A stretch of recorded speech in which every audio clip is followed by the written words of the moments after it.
Hello friend, स्वागत करता हूँ आप सभी का एक लंबे इंतज़ार के बाद फिर से अपने यूट्यूब चैनल पर। और अपन पढ़ रहे थे डायरेक्ट इनडायरेक्ट, और डायरेक्ट इनडायरेक्ट के सिंपल सेंटेंसेज कंप्लीट करने के बाद इस वीडियो में मैं बात करने वाला हूँ डायरेक्ट इनडायरेक्ट के इंटरोगेटिव सेंटेंसेज के बारे में। देखिए, इंटरोगेटिव सेंटेंस का मतलब आप सब लोग जानते हैं। इंटरोगेटिव जहाँ पर इंटरोगेशन होता है, कोई क्वेश्चन आपके सामने होता है। तो देखिए, डायरेक्ट स्पीच में आपके पास एक क्वेश्चन दिया होगा और उस क्वेश्चन को आपको इनडायरेक्ट स्पीच में चेंज करना होता है। तो सबसे पहले बता दूं कि डायरेक्ट इनडायरेक्ट जो है उस टॉपिक के अंदर इंटरोगेटिव जो सेंटेंस है वो किस टाइप के होंगे और उनके टाइप्स कितने होते हैं। तो टाइप्स बता दूं पहले। इंटरोगेटिव सेंटेंस बेसिकली दो टाइप के होते हैं। फर्स्ट होता है यस और नो टाइप। देखिए, फर्स्ट टाइप होता है यस और नो टाइप, और सेकंड जो होता है वो होता है WH word type. WH word type. तो देखिए, यस और नो टाइप जो टाइप के सेंटेंस है, यस और नो टाइप के जो सेंटेंस है वो बेसिकली हेल्पिंग वर्ब या मॉडल वर्ब से शुरू होते हैं। हेल्पिंग वर्ब या मॉडल वर्ब से शुरू होते हैं। देखिए, यहाँ पर डू डज हो सकता है, इज आर एम हो सकता है, हैज हैव हो सकता है, हैड हो सकता है, विल और शैल हो सकता है, can could may might shall should will would, ये जो है मॉडल्स इनसे शुरू हो सकता है। हाँ, बस आपको ये ध्यान रखना है कि यस और नो टाइप का मतलब है कि यहाँ पर जो आंसर है वो आपको या तो यस में देना होगा या फिर नो में। जो भी हमारा क्वेश्चन होगा इंटरोगेटिव के फर्स्ट टाइप के अंदर, जिसको हम यस और नो टाइप बोल रहे हैं, जो कि हेल्पिंग वर्ब या मॉडल से शुरू होंगे, उन वाक्यों का जो आंसर है, उन क्वेश्चंस का जो आंसर है वो आपको यस या नो, हाँ या ना में देना होता है। इसीलिए अपन को क्या कहते हैं, यस और नो टाइप क्वेश्चंस भी कहते हैं। और सेकंड टाइप जो है वो WH वर्ड टाइप हो गया। WH वर्ड टाइप मतलब जो भी क्वेश्चन है वो आपका WH वर्ड से शुरू होगा। इसमें कंपल्सन क्या होगा, कंपल्सरी होगा कि WH वर्ड दिया गया होगा। क्या दिया गया होगा? WH word. तो उम्मीद करता हूं कि आपको जो इंटरोगेटिव सेंटेंस की दो टाइप है, यस और नो टाइप और WH वर्ड टाइप, ये बड़ी आसानी से सेंटेंस के टाइप पढ़ने के बाद अब मैं बात करने वाला हूं कि कैसे इंटरोगेटिव सेंटेंस जो आपको डायरेक्ट स्पीच में देखने को मिलेंगे उन्हें आप इनडायरेक्ट स्पीच में चेंज करेंगे। तो देखिए, दोनों को मैं कॉमन में ही बताने वाला हूं कि दोनों को एक साथ ही बता दूं, जिससे कि आपको जो कन्फ्यूज़न हो वो पूरी तरह ख़त्म हो जाए। तो पहली बात है रिपोर्टिंग वर्ब में बदलाव। कि रिपोर्टिंग वर्ब में बदलाव कैसे होगा या कैसे अपन रिपोर्टिंग वर्ब जो होती है उसमें चेंजेस करते हैं। देखिए, रिपोर्टिंग वर्ब में आपको वर्ब देखने को मिलेगी से, आपको देखने को मिलेगी से वर्ब। और से वर्ब जो है इसको आप ये मिलेगी आपको डायरेक्ट स्पीच में। देखिए, डायरेक्ट स्पीच में से जो है उसकी आपको डिफरेंट फॉर्म्स मिल सकती है। या तो मिलेगी आपको फर्स्ट फॉर्म या फिर मिलती है सेकंड फॉर्म जो होगा सेड, और इनके बाद में हमेशा दिया होगा टू, और टू के बाद होता है ऑब्जेक्ट। तो देखिए कैसे आपको डायरेक्ट स्पीच में दी गई से की डिफरेंट फॉर्म्स को इनडायरेक्ट स्पीच में बदलाव करना है। जो से है उसको अपन को आस्क में चेंज करना है या फिर रिक्वायर में चेंज करेंगे। किस में चेंज करेंगे? रिक्वायर में। अब यहाँ पे फर्स्ट फॉर्म थी, देखिए ये कौन सी फॉर्म है? First form. तो यहाँ पे भी हमने फर्स्ट फॉर्म लिखी है। अब बात करें सेकंड फॉर्म दी हो तो अपन क्या करेंगे? यहाँ पे आस्क की सेकंड फॉर्म आस्क्ड और रिक्वायर का सेकंड फॉर्म रिक्वायर्ड आपको लिखना है। मतलब आपको कहना है कि से को आस्क या रिक्वायर में चेंज करना है। से को आस्क या रिक्वायर्ड में चेंज करना है। इसके बाद क्या होता है कि V1 प्लस एस या ES भी हो सकता है। तो V1 प्लस एस और ES मतलब हो गया से प्लस एस प्लस 2। तो आपको क्या करना है? ASKS आस्क और रिक्वायर्स जो है इसमें आपको बदलाव कर देना है। देखिए क्या करना है, फर्स्ट फॉर्म दी हो तो आस्क या फिर रिक्वायर, सेकंड फॉर्म दी तो आस्क या रिक्वायर्ड, और सेज टू आई तो आपको आस्क या रिक्वायर्स में चेंज करना है। और रिपोर्टिंग वर्ब में जो बदलाव है वो बड़ी आसानी से आप कर पाएंगे। देखिए, कोई कन्फ्यूज़न नहीं है। हमने सिंपल सेंटेंस के अंदर से को टेल में चेंज किया था। जो से की फॉर्म दी थी उसको टेल की डिफरेंट फॉर्म्स में अपन ने चेंज किया था। वैसे ही यहाँ पर इंटरोगेटिव सेंटेंस के अंदर से को आस्क या रिक्वायर में अपन को चेंज करना है। जो फॉर्म दी होगी उसी फॉर्म के हिसाब से अपन को से और रिक्वायर की फॉर्म का यूज़ करना है, जिससे कि गलती होने की जो संभावना है, पॉसिबिलिटी है, वो पूरी तरह से खत्म हो जाए। तो फ्रेंड्स उम्मीद करता हूँ कि आपको जो रिपोर्टिंग वर्ब में होने वाले बदलाव है वो समझ में आए होंगे। तो फ्रेंड्स रिपोर्टिंग वर्ब में होने वाले बदलाव को पढ़ने के बाद अब मैं आपको बताने वाला हूँ कि कैसे अपन हेल्पिंग वर्ब से शुरू होने वाले वाक्यों में, जिनको अपन यस और नो टाइप बोलते हैं, और दूसरा जो कि डब्ल्यूएच वर्ड टाइप होते हैं, उनमें अपन कनेक्टर का यूज़ कैसे करेंगे, कनेक्टर का प्रयोग कैसे करेंगे। तो मैं आपको बता दूं, सेकंड पॉइंट है use of sentence connector. Use of sentence connector कि सेंटेंस कनेक्टर का यूज़ कैसे होगा। पहले बात करेंगे अपन यस और नो टाइप वाले की। पहले बात करेंगे यस और नो टाइप वाली जो सेंटेंस है उसके अंदर कनेक्टर के रूप में अपन किसका प्रयोग करेंगे। तो देखिए आपको बता दूं कि यहाँ पर जो सेंटेंस यस और नो टाइप का होगा वो शुरू किससे होगा, या तो हेल्पिंग वर्ब से। किससे शुरू होगा, या तो होगा हेल्पिंग वर्ब से या फिर होगा मॉडल वर्ब से। देखिए ये सेंटेंस जो है वो आपका हेल्पिंग वर्ब या मॉडल वर्ब से शुरू होगा, और इस प्रकार के जो सेंटेंस होते हैं इनको अपन बोलते हैं यस और नो टाइप। और यस और नो टाइप वाले सेंटेंस के अंदर सेंटेंस कनेक्टर जो है वो होता है इफ़ या वेदर। इफ़ या वेदर जो है वो आपका सेंटेंस कनेक्टर होगा। देखिए इफ़ का प्रयोग कब करना है, वेदर का प्रयोग करना है कब करना है, तो ये एक बड़ा कन्फ्यूज़न लोगों के दिमाग में रहता है। तो ये डाउट भी मैं आपको क्लियर कर देता हूँ कि आपको ध्यान रखना है यहाँ पर क्या होगा। वेदर की सिचुएशन में क्या होता है, मैं आपको बता दूं कि वेदर का प्रयोग कब होगा, मैं आपको बता देता हूं। यदि डायरेक्ट स्पीच, जो डायरेक्ट स्पीच का सेंटेंस होगा, डायरेक्ट स्पीच वाले वाक्य में वर्ब प्लस ऑब्जेक्ट। देखिए वर्ब के बाद क्या आएगा, ऑब्जेक्ट आएगा। ऑब्जेक्ट के बाद आपको और मिले और के बाद दिया हो ऑब्जेक्ट टू, मतलब यहाँ पर कितने ऑब्जेक्ट मिलेंगे, दो ऑब्जेक्ट मिलेंगे। एक तो और से पहले और एक होगा और के बाद में। मतलब क्या है, आपको एक या दो, इन दोनों में से किसी एक को आपको क्या करना पड़ेगा, पिक करना होगा। क्या करना होगा, पिक करना होगा, सेलेक्ट करना होगा, चूज करना होगा। सिचुएशन हमारे सामने दो होगी कि आप ये करेंगे या ये। तो दो सेंटेंस जो है वो और से जुड़े होंगे, और जहां पर ये सिचुएशन हो कि वर्ब के बाद जो ऑब्जेक्ट दिए हो वहां पर आपको दो ऑब्जेक्ट देखने को मिले, और दोनों ऑब्जेक्ट के बीच में क्या देखने को मिल रहा है, और देखने को मिल रहा है। अगर और से दो ऑब्जेक्ट जुड़े हुए हैं तो आपको सेंटेंस कनेक्टर के रूप में किसका प्रयोग करना है, वेदर का प्रयोग करना है। देखिए सेंटेंस किस टाइप का होगा, एग्जाम्पल लेकर मैं आपको बता देता हूँ। एग्जाम्पल लेके बता देता हूँ। सेंटेंस देखिए आप लोग, she said to me, she said to me, will you like to have tea or coffee, tea और कॉफ़ी। देखिए सेंटेंस जो है will you like to have, ऐसे कह सकते हैं will you prefer टी और कॉफ़ी, किसी भी तरीके से अपन इसका यूज़ कर सकते हैं। देखिए like to have की जगह अपन prefer वर्ड भी यूज़ कर सकते हैं। prefer मतलब भी होता है अधिक पसंद करना। तो ये सेंटेंस जो है वो आपको मिलेगा डायरेक्ट स्पीच में। अब इसको इनडायरेक्ट स्पीच में आप कैसे चेंज करेंगे, तो वो देखना है आपको कि जो हमारा सब्जेक्ट है रिपोर्टिंग वर्ब का वो अनचेंज्ड रहेगा। सेड टू, देखिए यहाँ पर सेड क्या है, वर्ब का सेकंड फॉर्म है, और अपन ने सेड को रिक्वायर या आस्क की सेकंड फॉर्म में चेंज करना है, तो अपन ने आस्क्ड में चेंज कर देना है। ऑब्जेक्ट हमारा मी रहने वाला है। अब देखिए यहाँ पर क्या है, ये वर्ब हो गई, ये वर्ब हो गई। इस वर्ब के बाद एक ऑब्जेक्ट और दो ऑब्जेक्ट, और दोनों जुड़े किससे हैं, और से जुड़े हैं। तो आपको यहाँ पर सेंटेंस कनेक्टर के रूप में किसका प्रयोग करना है, वेदर का प्रयोग करना है। यहाँ पर आपको वेदर का प्रयोग करना है। तो फ्रेंड्स उम्मीद करता हूँ यहाँ तक आपको समझ में आया होगा कि इफ़ का प्रयोग हमें हमेशा ही करना है जब ये ऑप्शन वाली बात ना हो, जब हमें पिक नहीं करना हो, जब हमें चुनाव नहीं करना हो। लेकिन अगर सेंटेंस के अंदर आपको दो में से किसी एक चीज़ को पिक करना हो या सेलेक्ट करना हो तो आपको वेदर का प्रयोग करना है कि आपको ये लेना है या ये लेना है, आपको ये काम करना है या नहीं, आप ऐसा करेंगे या नहीं, आप मेरी सहायता करोगे या नहीं। तो इस प्रकार की जो सिचुएशन होगी वहाँ पर आपको कनेक्टर के रूप में वेदर का प्रयोग करना होता है। तो फ्रेंड्स उम्मीद करता हूँ यहाँ तक आपको समझ में तो आया होगा। हेल्पिंग वर्ब से शुरू होने वाले या मॉडल से वर्ब से शुरू होने वाले वाक्यों में कनेक्टर के रूप में हमें इफ़ और वर्ब का वेदर का प्रयोग करना होता है। अब बात करेंगे सेकेंड टाइप की जो सेंटेंस है, WH word type. WH word type जो सेंटेंस होते हैं वो शुरू ही डब्ल्यूएच वर्ड से होते हैं। शुरू किससे होंगे, डब्ल्यूएच वर्ड से शुरू होंगे।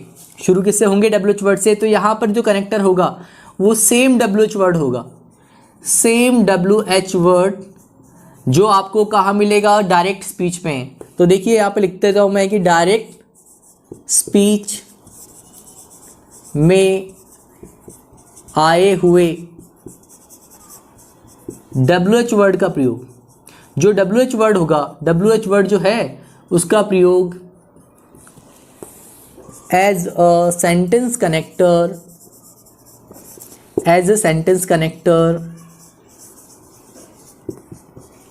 किया जाता है। देखिए सेकंड टाइप जो है WH वर्ड टाइप, वहां पर जो WH वर्ड आपको देखने को मिलेगा सेंटेंस के अंदर, जो WH वर्ड दिया गया होगा सेम WH वर्ड जो कहाँ पर दिया होगा, क्वेश्चन के अंदर दिया गया होगा। जो क्वेश्चन में आपको WH वर्ड दिया है उसी WH वर्ड को आप as a sentence connector use कर सकते हैं और आपको उसी का प्रयोग कनेक्टर के रूप में करना है। तो देखिए इसके बाद अपन सेंटेंस कनेक्टर के बाद अब बात करेंगे अपन रिपोर्टेड स्पीच में। जो रिपोर्टेड स्पीच वाला सेंटेंस है उस सेंटेंस में कैसे अपन बदलाव करेंगे और रिपोर्टेड स्पीच में होने वाले बदलावों को अपन तो फ्रेंड्स पढ़ेंगे। सेंटेंस कनेक्टर के बाद अब अपन बात करेंगे कि कैसे अपन एक सेंटेंस को डायरेक्ट से इनडायरेक्ट स्पीच में बदलते हैं। तो रिपोर्टिंग वर्ब में होने वाले बदलाव और सेंटेंस कनेक्टर के बाद अब मैं बात करने वाला हूँ रिपोर्टेड स्पीच वाले सेंटेंस में बदलाव की। तो देखिए तीसरा जो बदलाव है, तीसरी जो बात है वो आपके सामने आती है कि कैसे आप रिपोर्टेड स्पीच वाले सेंटेंस के अंदर बदलाव करेंगे। तो आपको बता दूं कि रिपोर्टेड स्पीच वाले इंटरोगेटिव सेंटेंस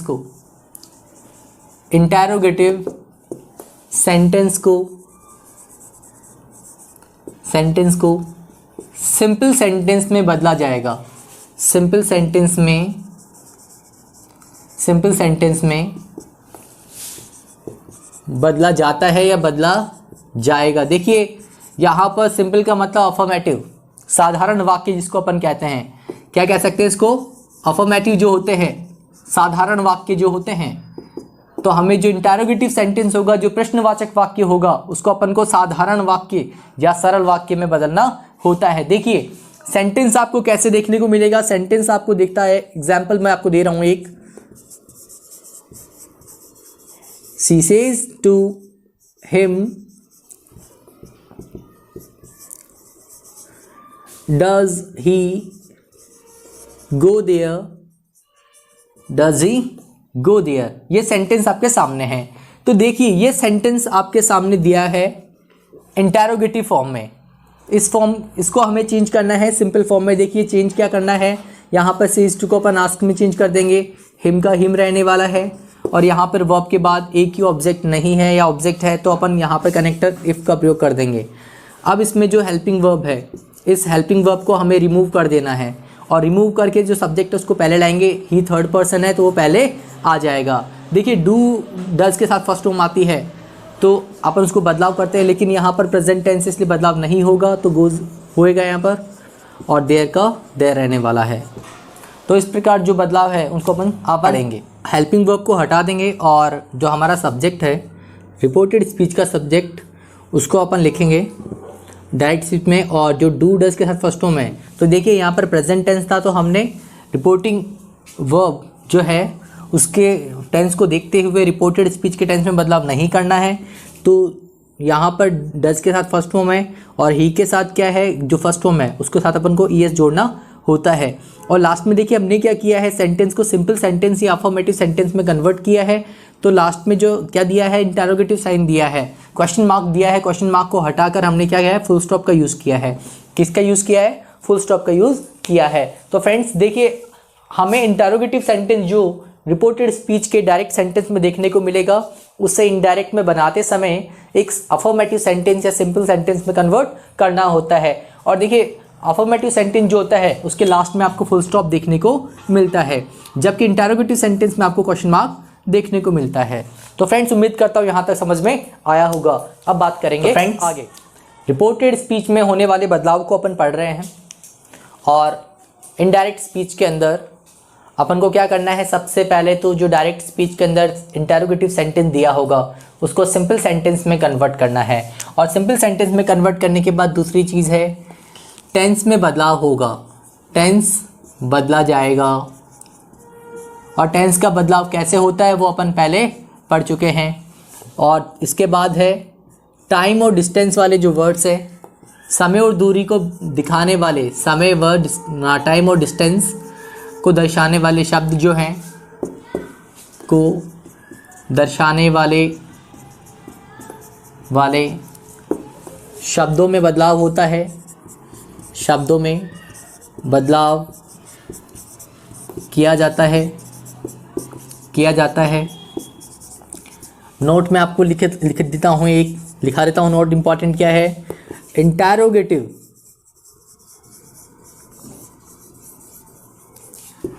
सेंटेंस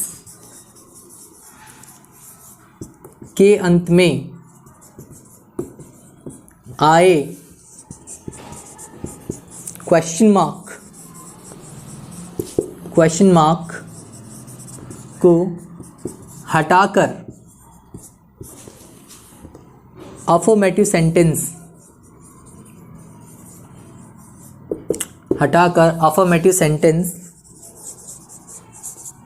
के अंत में फुल स्टॉप का प्रयोग किया जाता है। देखिए करना क्या है, लास्ट में मैं आपको बता चुका हूँ कि अपन इनडायरेक्ट स्पीच के अंदर जो इंटरोगेटिव सेंटेंस दिया होगा डायरेक्ट स्पीच में, उसको सिंपल सेंटेंस में बदलेंगे, अफर्मेटिव सेंटेंस में बदलेंगे और बदलने के बाद जो टेंस में बदलाव है वो भी करेंगे। और टाइम और डिस्टेंस वाले जो वर्ड हैं, जो शब्द आपको दिए होंगे जो समय और दूरी को दर्शाते हैं, उनमें बदलाव होगा। और लास्ट जो होगा वो इंटरोगेटिव सेंटेंस के अंदर क्वेश्चन मार्क आता है। क्या आता है? क्वेश्चन मार्क आता है। उस क्वेश्चन मार्क को अपन को हटा देना है और फुल स्टॉप का प्रयोग करना होता है। तो फ्रेंड्स, यहाँ तक अपने जो चेंजेस है जो हमें डायरेक्ट से इनडायरेक्ट बनाते समय करने होते हैं, वो सभी मैंने आपको बता दिए हैं। इसके बाद अब मैं आपको बताने वाला हूँ कुछ एग्जाम्पल्स, कुछ उदाहरण लेकर, कुछ एग्जाम्पल्स लेकर मैं आपको ये सारी चीज़ें क्लियर करना चाह रहा हूँ, जिससे कि ये टॉपिक जो है वो आपको समझ में आ सके। और वीडियो अगर आपको अच्छा लगा हो तो वीडियो को लाइक करें और ज़्यादा से ज़्यादा शेयर करें। तो फ्रेंड्स, अब अपन बात करेंगे एग्जाम्पल्स की, उदाहरण अपन लेंगे। नरेशन के अंदर इंटरोगेटिव सेंटेंस के एग्जाम्पल्स की अपन बात करने वाले हैं। एग्जाम्पल्स जो हैं वो मैं आपके सामने लेने वाला हूँ। देखिए एग्जाम्पल्स के अंदर फर्स्ट में ले रहा हूँ, They said to me, what are you waiting for? What are you waiting for? Second sentence जो है वो मैंने लिया है, He said to my brother,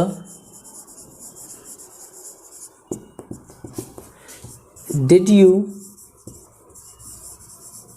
learn your lessons? Did you learn your lessons?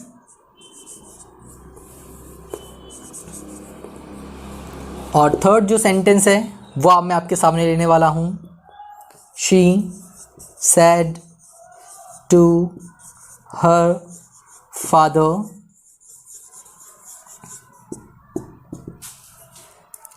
would you prefer juice or tea? ये देखिए sentence जो है, तीन एग्जाम्पल्स मैंने आपके सामने लिए हैं। अब इन तीनों एग्जाम्पल्स को अपन एक एक करके डायरेक्ट से इनडायरेक्ट स्पीच में बदलेंगे और सारे जो आपके डाउट्स हैं इस टॉपिक को लेकर वो एक के बाद एक क्लियर होते जाएंगे। तो बात करेंगे फर्स्ट एग्जाम्पल की। They said to me what are you waiting for. ये सेंटेंस आपको डायरेक्ट स्पीच में दिया है और इनडायरेक्ट में बनाने के लिए आपको क्या करना है, इनडायरेक्ट में बनाते समय आपको दे जो है रिपोर्टिंग वर्ब का सब्जेक्ट, उसमें कोई बदलाव नहीं करना है। रिपोर्टिंग वर्ब सेड टू है जो कि वर्ब का सेकंड फॉर्म है, तो आपको आस्क का सेकंड फॉर्म आस्क्ड लिखना है। और जो रिपोर्टिंग वर्ब का ऑब्जेक्ट मी है वो आपको एज इट इज़ उतार देना है। इसके बाद यहाँ पर क्वेश्चन में आया है WH वर्ड। देखिए व्हाट क्या है, एक WH वर्ड है, एक प्रश्नवाचक शब्द है जिससे प्रश्न शुरू होता है, तो उसको अपन as a sentence connector use करेंगे। देखिए व्हाट को मैंने एज ए कनेक्टर यूज़ किया है। इसके बाद जो हमारा सेंटेंस है डायरेक्ट स्पीच का वो एक इंटेरोगेटिव सेंटेंस है, और इंटेरोगेटिव सेंटेंस को हमें सिंपल सेंटेंस या अफर्मेटिव सेंटेंस में कन्वर्ट करना होता है, तो हमें हेल्पिंग वर्ब को छोड़ देना है और अपन बात करेंगे डायरेक्ट सब्जेक्ट की। सब्जेक्ट क्या है हमारा, सब्जेक्ट है यू सेकंड पर्सन है, जो कि according to the object of reporting verb के ऑब्जेक्ट के अनुसार चेंज होगा। देखिए यू सब्जेक्ट में है और मी ऑब्जेक्ट में है, तो हमें सब्जेक्ट की जगह सब्जेक्ट लिखना होता है, तो मी की जगह हम सब्जेक्ट, जो मी का सब्जेक्टिव फॉर्म होता है आई, में बदलाव करेंगे।